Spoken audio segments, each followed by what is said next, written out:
Já vimos o que é o dízimo, vimos qual o propósito do dízimo, vimos para onde deve ser entregue o dízimo.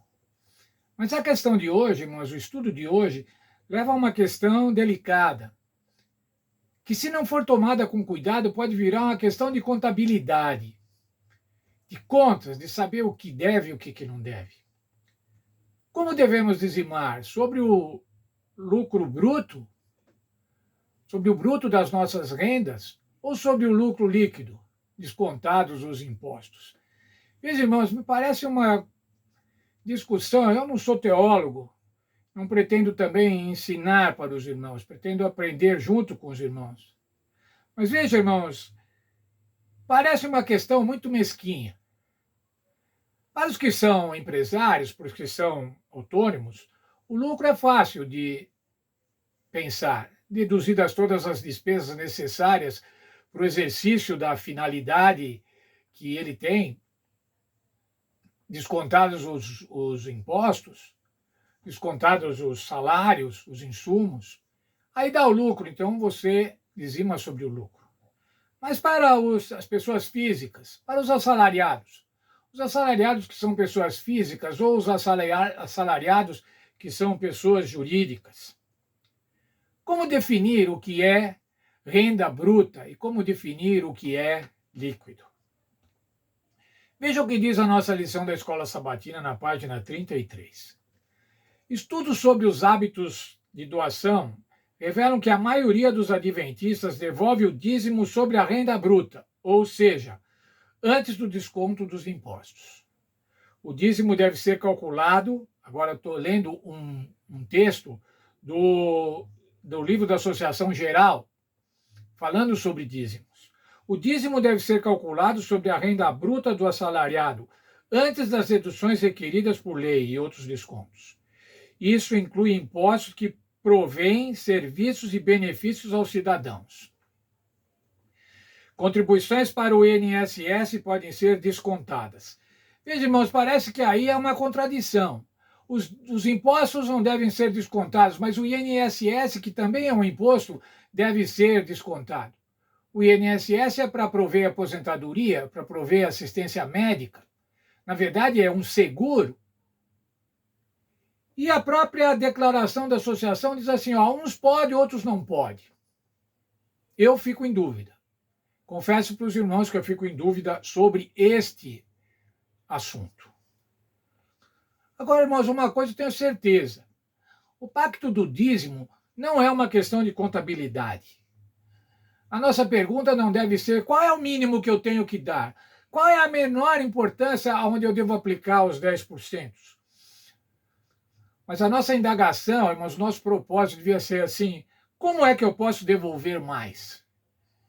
E isso, irmãos, não é contabilidade. Isso é fidelidade. Isso é uma questão de fé. Então, cada um de nós, irmãos, deve entender da melhor maneira, procurar entender da melhor maneira, com a ajuda do Espírito Santo, quais rendas é que devem ser dizimadas. Nossa lição traz a experiência da viúva de Serepta e do profeta Elias.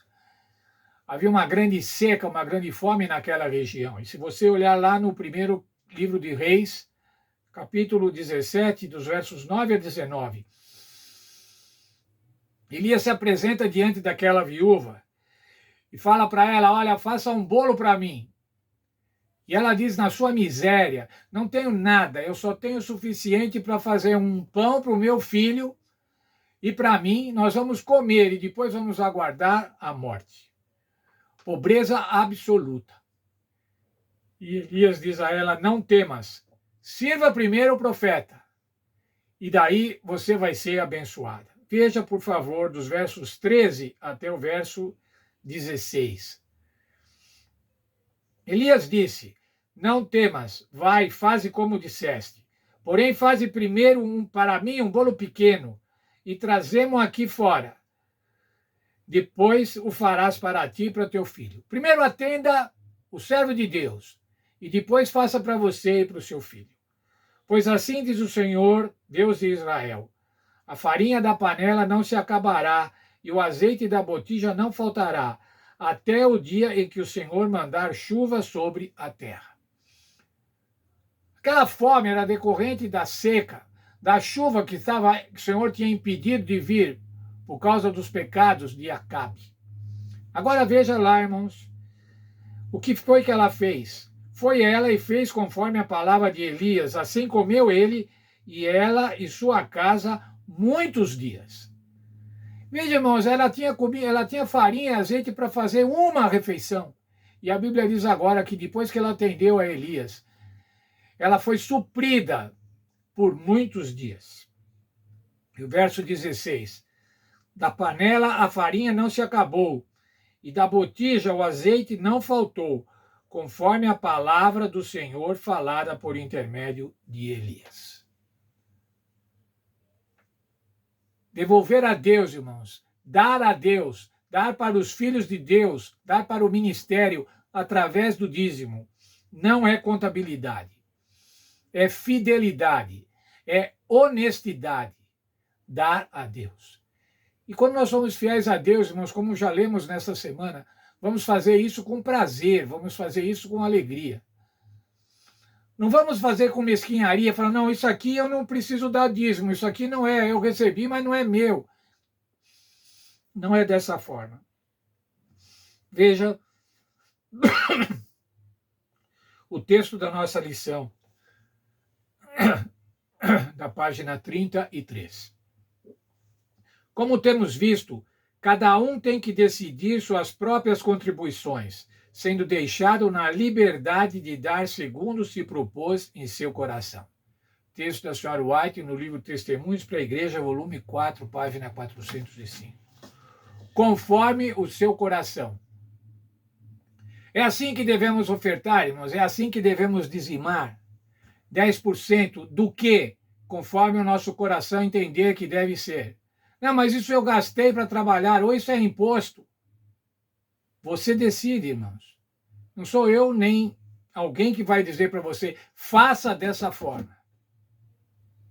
O Senhor quer que nós façamos liberalmente. E eu quero deixar uma frase que fique com cada um de nós.